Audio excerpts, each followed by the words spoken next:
Les adaptations de jeux vidéo sont souvent les plus difficiles à retranscrire sur grand écran. Même si aujourd'hui on voit de grosses licences réussir le pari de la franchise cinématographique, les années 90 vont être pour le coup un sacré florilège de nanars, à tel point que même les acteurs principaux en ont renié leur participation. Obligés alors de s'éloigner du matériel de base pour proposer des adaptations, ou tout du moins des films qui essayent de tenir la route. Il est temps aujourd'hui de parler de l'un d'entre eux, sûrement celui qui a pris le plus de liberté par rapport au lore établi par Nintendo. Nous allons décortiquer ensemble le film Super Mario Bros sorti en 1993. Dans cette vidéo, nous reviendrons sur la genèse du projet, sur ce qui a favorisé les choix des scénaristes à s'orienter vers une histoire qui s'éloigne beaucoup trop du plombier de Nintendo, puis nous prendrons le temps d'analyser le film et de déterminer si réellement il était si mauvais que ça 32 ans après sa sortie. Mais pour commencer, revenons un petit peu sur la genèse du plombier de Nintendo qui, à la base, n'aurait jamais dû devenir le Mario qu'il est. Mario fait ses débuts dans l'univers du jeu vidéo en 1981 dans le jeu Donkey Kong sous le nom de Jumpman. Un nom en écho au principe du jeu qui était de monter des échelles en évitant les obstacles pour sauver la princesse. Jeu qui initialement devait mettre en scène Popeye, mais Nintendo ayant perdu la licence, le géant du jeu vidéo s'oblige à créer des personnages inédits. Donc comme vous l'avez compris, le personnage de Jumpman est en réalité un plan B de la part de Nintendo pour remplacer ce qu'aurait dû être Popeye en jeu vidéo. On présente également un design du personnage bien différent en dehors de la version pixelisée. Créé par Shigeru Miyamoto, il l'avait d'abord intitulé Mister Video. Il ne changera de nom qu'en 1982 à l'occasion du jeu Donkey Kong Jr. et deviendra l'icône que l'on connaît désormais, Mario.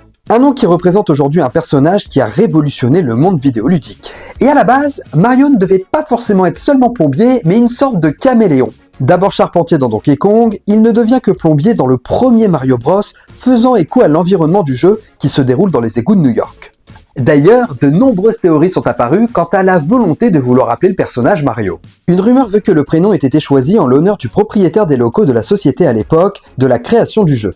Mais selon un proche collaborateur de Miyamoto, Eli Aonuma, le nom Mario vient de l'abréviation de marionnette. En effet, le créateur du plombier à moustache était initialement un grand fan de Bunraku. Je suis désolé pour la prononciation. Un théâtre japonais constitué de marionnettes. Miyamoto a quant à lui dévoilé qu'il l'avait appelé ainsi simplement parce qu'un employé lui avait suggéré. Il avouera plus tard que le nom fait bien référence au propriétaire des locaux, Mario Segali. Et la licence de Mario est un tel succès que le plombier devient très rapidement la mascotte de Nintendo. Et les jeux qui s'en suivent voient apparaître les personnages les plus phares de la franchise, tels que Luigi, déjà présent dans Mario Bros, la princesse Peach, la princesse Daisy, Todd, Yoshi, ou encore l'antagoniste de la licence, Bowser. Personnages tellement importants qu'il semblerait logique de les voir apparaître dans n'importe quel type d'adaptation, que ce soit au cinéma ou en animé. D'ailleurs, Mario va effectivement être adapté en animation à la TV. On notera plusieurs séries notables telles que la série animée Mario Bros, qui proposait d'ailleurs déjà une partie en live action, ayant eu à plusieurs reprises des invités vedettes. Et le synopsis de l'animé va être assez intéressant dans la mesure où il va nous servir plus tard pour le sujet qui nous intéresse. Lors d'une réparation de routine, deux plombiers italo-américains de New York tombent dans une canalisation et se retrouvent projetés dans un monde parallèle où le roi Bowser multiplie les mauvais coups. D'ailleurs, le roi Bowser prend également le nom d'infâme Koopa. Oui, parce que techniquement c'est le chef des Koopas et les Koopas c'est le nom des tortues de l'univers de Mario. Avec l'aide de la princesse Peach et son fidèle serviteur Todd, Mario et Luigi devront déjouer les plans de l'infâme roi Bowser et ses célèbres sous-fifres, les Gambassiens, Mouser, Lactou, les frères Marteau et bien d'autres encore. Ils vont vivre un tas d'aventures variées, jouant divers rôles selon le lieu où ils se trouvent ou le thème de l'épisode du jour. La série proposait alors une histoire originale, justifiant alors de la présence des deux plombiers dans un monde aussi féerique, tout en étant respectueux du lore de base et de la licence du jeu. D'autres adaptations verront également le jour telles que Super Mario Bros 3 ou encore Super Mario World qui se voulaient avoir des histoires encore plus fidèles que le jeu de base. Et sur le chemin classique d'une bonne licence qui fonctionne, la suite logique de l'adaptation animée est bien évidemment la migration vers un film live action pour le cinéma. Et la production du film va sûrement être une des plus chaotiques de toute l'histoire du cinéma. C'est le réalisateur Roland Joffé, encensé pour ses films La Déchirure sorti en 1984 et Mission en 1986, qui va prendre en main ce projet fou.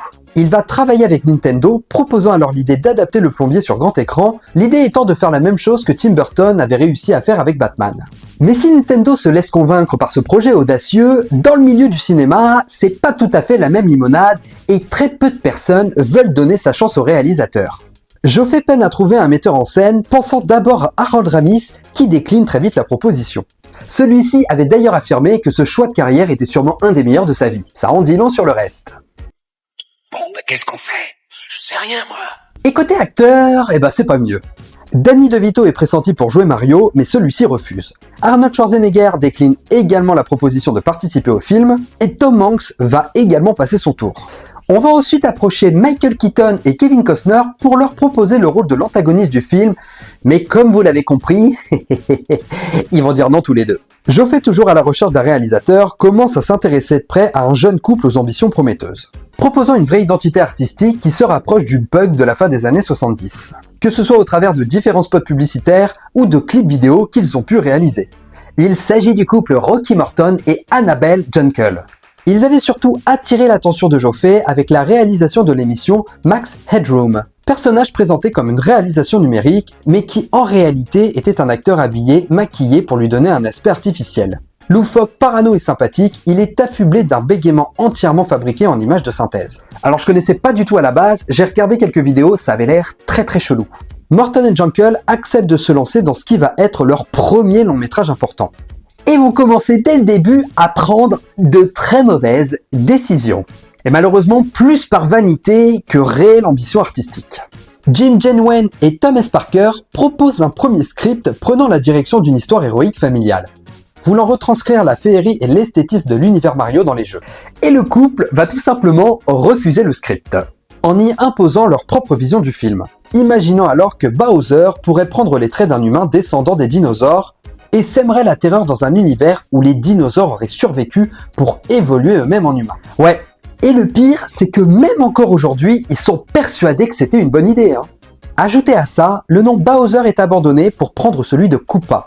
C'est après plusieurs réécritures, jusqu'à une semaine avant le tournage, que celui-ci peut enfin démarrer, et autant vous dire que l'élaboration du projet va continuer à se détériorer de plus en plus. Rocky Morton, un des deux réalisateurs, avait d'ailleurs déclaré « On avait fait construire cet énorme plateau, mais on n'avait pas assez d'argent pour l'éclairer correctement. Des trucs comme ça arrivent tout le temps. C'était l'enfer. » 10 jours avant les premières prises de vue, un tout nouveau scénario nous est parvenu. Scénario qui est réécrit par l'auteur de Bill et Ted, Ed Salomon. Une demande faite par la production qui voulait tout de même essayer d'orienter le film vers une production plus familiale.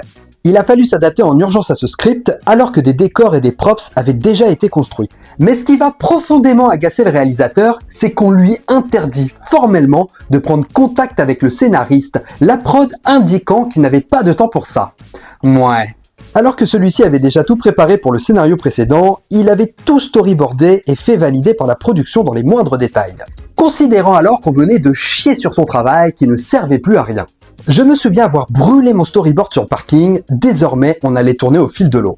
Et sa co-réalisatrice Annabelle Jankel a vécu le même enfer que lui, déclarant « La pression était énorme, c'était une production incroyablement complexe, mais sans le budget et le temps qui va normalement avec, on faisait du cinéma guérilla avec du gros matos. » Pour incarner le petit plombier moustachu, c'est l'acteur Bob Hoskins qui est retenu. Célèbre pour avoir interprété le détective Eddie Valiant dans Qui veut la peau de Roger Rabbit, ou encore l'incollable Monsieur Mouche dans le film Hook, célèbre adaptation de Peter Pan réalisée par Steven Spielberg. Bob Hoskins était également revenu sur l'enfer qu'il avait vécu pendant le tournage en 2007 pour le magazine Guardian. C'est la pire chose que j'ai jamais faite. Super Mario Bros, toute cette expérience a été un cauchemar, avec un couple à la réalisation dont l'arrogance a été confondue avec du talent. Un putain de cauchemar, des putains de débiles. De son côté, c'est John Leguizamo qui est recruté pour interpréter Luigi. Sauf que lui, il a mis un peu plus de temps avant de sentir le vent tourner et que le film allait être une catastrophe. Un peu avant le milieu du tournage, on a tous compris que ça n'allait pas. Je me suis dit, oh merde, on est sur le Titanic, c'est ça ? Dennis Hopper, qui est retenu pour interpréter Bowser, enfin, le président Koopa, avait aussi vécu un moment particulier pendant le tournage et n'en gardait pas forcément un bon souvenir. Il subissait les changements incessants de la production qui l'obligeaient à devoir systématiquement réapprendre ses textes, devenant alors extrêmement désagréable sur le set, ne cessant de répéter aux équipes leur incompétence. Et Dennis Hopper était tellement agacé que au petit matin, quand on lui livrait les nouvelles pages de script, il les mettait immédiatement à la poubelle, persuadé que de toute façon, les dialogues auraient encore changé au moment de tourner. Et le pire, c'est qu'il avait raison, ça se passait comme ça à chaque fois, et tout ce qu'il avait mis à la poubelle, il avait bien fait de pas la prendre. Malgré le chaos, Hooper prend la décision de prendre son mal en patience, voyant que le manque d'organisation n'allait pas s'arranger, et de faire son travail jusqu'au bout. Les équipes se rendent par la suite à Wilmington pour tourner les séquences censées se dérouler à New York. Puis le New York du monde parallèle des dinos va être monté dans une cimenterie. Rock Morton expliquant alors « New York est une très grande ville, mais je voulais qu'on construise le décor en studio pour que je puisse l'éclairer comme je voulais. Alors on a cherché où on pourrait faire ça, et aucun des studios d'Hollywood n'était assez grand. Et pour les décors, c'est le chef décorateur David L. Snyder qui est recruté. Il avait d'ailleurs été oscarisé pour les décors qu'il avait fournis dans le film Blade Runner. D'ailleurs, quand on regarde le film Super Mario Bros, on en voit clairement son inspiration. Il avait d'ailleurs déclaré « On avait des repérages à travers tous les États-Unis et on a fini par tomber sur cette cimenterie. Aux abords de Wilmington, en Caroline du Nord. Une cimenterie abandonnée, haute de 5 étages et longue de plus de 100 mètres, qui lui donnait la possibilité d'imaginer des décors à une échelle monumentale. Il y avait 10 ou 15 personnes qui bossaient sous mes ordres, sans compter tous les sculpteurs, plâtriers et peintres. C'était un truc gigantesque à faire en dehors d'Hollywood. » Mais là aussi, le choix du lieu de tournage laisse les équipes dubitatives, principalement sur les consignes de sécurité, l'endroit semblant assez dangereux tout de même. L'endroit était énormément poussiéreux et John Leguizamo, interprète de Luigi, était alors persuadé que respirer toute cette poussière était toxique. Mais ce tournage chaotique va enfin se terminer. Rocky Morton et Annabelle Jankel sont tout simplement congédiés par la production qui leur demande de rentrer chez eux. Roland Joffé lâche la casquette de producteur pour remettre celle du réalisateur et avec une équipe B, il tourne les dernières séquences du film qui ont lieu à New York. Le film part au montage et des séances tests sont organisées quelques mois plus tard. Sauf que premier problème, le public ne comprend que dalle à cette histoire de monde parallèle. Joff prend alors la décision de créer un prologue en animé pixelisé faisant référence au côté jeu vidéo de la licence qui inspire le film. Posé avec une voix off et servant de prologue, pour expliquer alors que la météorite qui a percuté la Terre il y a 65 millions d'années n'avait pas fait disparaître les dinosaures, mais créé un monde parallèle où les reptiles ont évolué en humains comme les mammifères. Permettant ainsi au public de mieux comprendre le contexte du film, tout du moins dans les grandes lignes. Bon là, je pense qu'on est quasiment à point pour pouvoir parler de ce qui n'allait pas dans le film. Mais avant, faisons un petit récap de l'histoire et du scénario.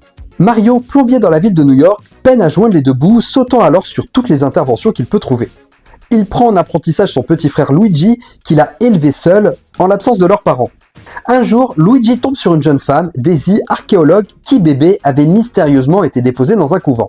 Mais petite particularité, Daisy voit le jour dans un œuf, élément assez peu orthodoxe. Alors que Daisy et Luigi font connaissance, celle-ci est kidnappée et amenée dans un monde parallèle. Mario et Luigi s'empressent de la secourir, atterrissant alors dans un New York parallèle appartenant à un autre monde entièrement désert, à l'exception de cette ville dystopique. Mario et Luigi comprennent alors qu'ils sont dans un monde où les dinosaures ont évolué comme des humains de leur côté et qu'un dictateur, le président Koopa, règne sur la ville et cherche au travers de Daisy et de sa pierre précieuse à faire fusionner les deux mondes pour pouvoir y régner. De son côté, Daisy se révèle être la princesse de ce monde et rencontre son père, le roi transformé en mycose par Koopa. Donc quand on regarde le film, on s'interroge forcément sur plein de choses. Déjà, qu'est-ce que c'est que ce monde dystopique? Et surtout, quel est le lien exactement avec la licence de jeux vidéo? Personnellement, je vois le film comme une sorte de mélange entre Blade Runner et Total Recall, noyant alors totalement tous les éléments qui seraient censés nous rappeler l'univers de Mario. Je t'embrasserais bien là tout de suite, mais ce serait pas très intelligent. Bon alors sur le principe, il est tout de même assez normal qu'une adaptation prenne quelques libertés et s'éloigne un petit peu du matériel de base. Mais il y a s'éloigner et s'éloigner. Dans la mesure où un jeu est interactif et que son histoire se construit dans ce sens. Et doit donc laisser une certaine interaction avec le joueur, alors qu'un film aborde une situation beaucoup plus passive pour le spectateur étant obligé de garder un certain rythme. Expliquant d'une certaine manière les différentes libertés qui sont prises lorsqu'un jeu est adapté en film. Mais j'insiste, il y a s'éloigner et s'éloigner. Car prendre des libertés artistiques ne signifie pas détruire l'œuvre originelle. Et comme je vous le disais, Norton continue de défendre sa vision du film. Pourtant, tout le monde est d'accord pour dire que c'était pas la bonne. Tout le monde! Même certains éléments qui pourraient rappeler l'univers du jeu deviennent que de simples easter eggs, comme le nom des ennemis, les Gunda ou la petite bombe faite en polystyrène. Non sérieux, c'est un enfant au centre aéré qui a fait cette petite bombe.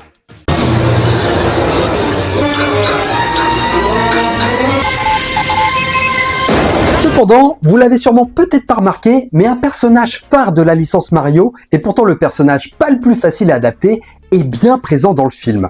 Alors, vous l'avez remarqué? Vous êtes sûr? Regardez bien. Ces petits champignons qui poussent sur la mycose géante. Vous savez pourquoi vous le trouvez pas? Parce qu'il a été adapté de la pire des manières. Todd! Vous savez Todd, le petit champignon? Je vous jure qu'il est dans le film. C'est la mycose qui nous a sauvé la vie. Oh, dis pas de bêtises, c'est grâce à moi si on est vivant. À toi? Oh bah elle est bonne celle-là. C'est la mycose qui est dans toute la ville. La mycose. Todd est devenu une mycose qui se répand sur les murs. C'est le tunnel, oui, qui nous a éjectés. Et c'est le champignon géant qui a arrêté la voiture avant qu'on se tue. Ah, et puis c'est... Alors même si dans le film il s'agit du roi, l'idée de la mycose vient bien de Todd, le petit champignon. Et là je m'interroge, qui chez Nintendo a validé cette idée? Genre on est arrivé avec le plan, ça c'est Todd, et on a dit ah ouais c'est génial les mecs, bravo. Je veux bien qu'on cherche à donner un peu de réalisme au personnage, mais là on pousse la chose à son paroxysme. C'est comme si pour adapter Sonic, on avait juste colorié un petit hérisson en bleu et qu'on l'avait laissé se balader dans la ville. Un autre élément qui m'a dérangé, c'est qu'on a l'impression que le vrai personnage principal du film, c'est Luigi. Mario étant peut-être un peu plus en retrait, comme le protecteur du personnage principal. Alors que Luigi, c'est pas ça du tout normalement.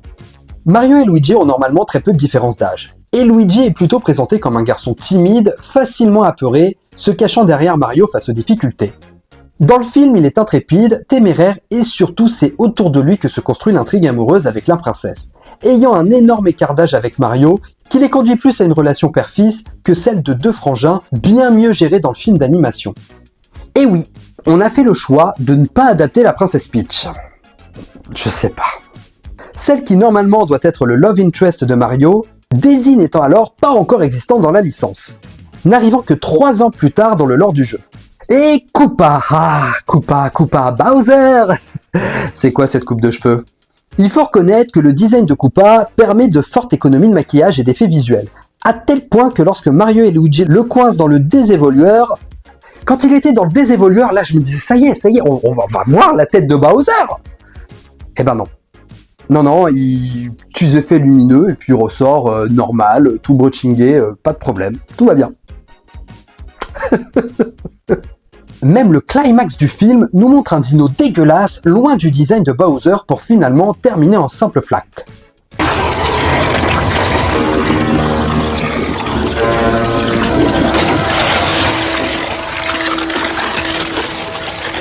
Oh, allez vous faire foutre.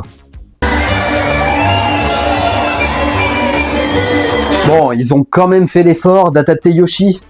Ah, Yoshi. Yoshi, il est gentil Yoshi, hein. À quoi il sert Yoshi dans ce film? C'est quand même flagrant qu'ils ne savaient pas quoi faire de Yoshi. Il y avait pourtant plusieurs possibilités. Déjà de le faire un peu plus gros pour que éventuellement Mario puisse monter dessus, ou tout du moins Daisy puisse monter dessus. Et surtout, il aurait fallu offrir une scène d'interaction avec Mario. Par exemple, lorsqu'ils sont coincés dans le désert, on aurait très bien pu imaginer que c'est Yoshi qui vienne les aider.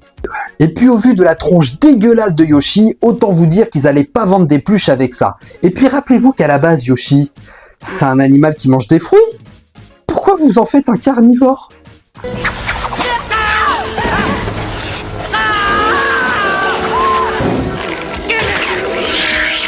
Tu vois, limite, on aurait pris le design de Yoshi pour le design du méchant, j'aurais dit ça peut passer. Mais Yoshi, ils en font un truc dégueulasse qui ferait peur aux enfants, et Bowser, ils en font un humain avec une coupe décolorée. Nintendo, youhou, quand on adapte une de vos licences, il faut s'en mêler, youhou. Donc on voit bien que beaucoup d'éléments manquent cruellement pour pouvoir se projeter dans l'univers de Mario. Et au-delà du manque de budget et de moyens, je pense effectivement que c'est d'abord la vision atrophiée des réalisateurs à vouloir fidéliser leur côté punk qui sont à l'origine du désastre qu'a été le film. Bon après, je dis petit budget, ils ont quand même débloqué près de 48 millions de dollars, donc petit budget à nuancer. Hein. Tout laissait présager que le film serait une catastrophe à sa sortie. L'écriture a été chaotique, le respect de la licence Mario est désastreuse, le tournage a été un enfer, les séances tests pas compris des spectateurs, et à sa sortie, le public ne suit pas. Le film rapportant pas moins de 20 millions de dollars, encore moins que la moitié du budget. Et la cerise sur le gâteau, c'est que autour de tout ce chaos, Nintendo a pris la décision formelle de ne plus produire d'adaptation de leur licence au cinéma. Et ce, pendant près de 30 ans. Moi, je le crois. Ah bon? Tout est possible.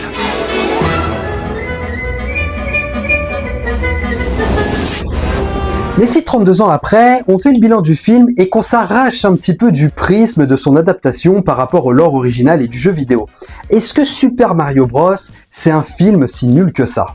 Aujourd'hui, si on doit caractériser Super Mario Bros, celui-ci remplit complètement les codes du bon nanar. C'est-à-dire un film foireux avec des effets discutables, mais pourtant qui a marqué toute une génération. Devenu aujourd'hui une sorte de distraction agréable pour les aficionados des années 90, et une sorte de plaisir coupable. Dennis Hopper aimait d'ailleurs raconter cette anecdote à propos de son fils de 6 ans à l'époque du tournage. Le jeune garçon avait alors dit à son père « Papa, je crois que tu es un assez bon acteur, pourquoi alors avoir joué ce mec terrible ?» Et Hopper lui aurait répondu « Henry, j'ai fait ça pour pouvoir t'acheter des chaussures. Mais papa, je n'ai pas autant besoin de chaussures que ça. » Il avait de la répartie, le gamin. Hein. Donc moi, ce que j'ai envie de dire sur cette adaptation de Super Mario Bros, c'est qu'en réalité, c'est un cas d'école, qui peut aider la jeune génération à comprendre tout ce qu'il ne faut pas faire si l'on veut réaliser une bonne adaptation. Et si le film est mauvais, il n'en demeure pas moins que celui-ci transpire les années 90, et pour l'avoir revisionné avant d'écrire la vidéo, je dois dire que j'ai passé un moment plutôt agréable comparé aux souvenirs que j'en avais. C'est aujourd'hui une catastrophe assumée, ayant littéralement une sorte de place dans l'héritage de la pop culture du XXe siècle. Et c'est sur ces gentilles paroles que nous terminerons cette vidéo. Merci beaucoup de l'avoir suivi jusqu'au bout, j'espère qu'elle vous aura plu. N'hésitez pas à liker, partager, commenter, booster, c'est ce qui aide le plus la chaîne. Vous pouvez également devenir membre soutien et avoir accès à du contenu en avant-première. En attendant, pensez à vous abonner pour ne pas rater les prochaines vidéos. Moi je vous laisse, ciao les amis.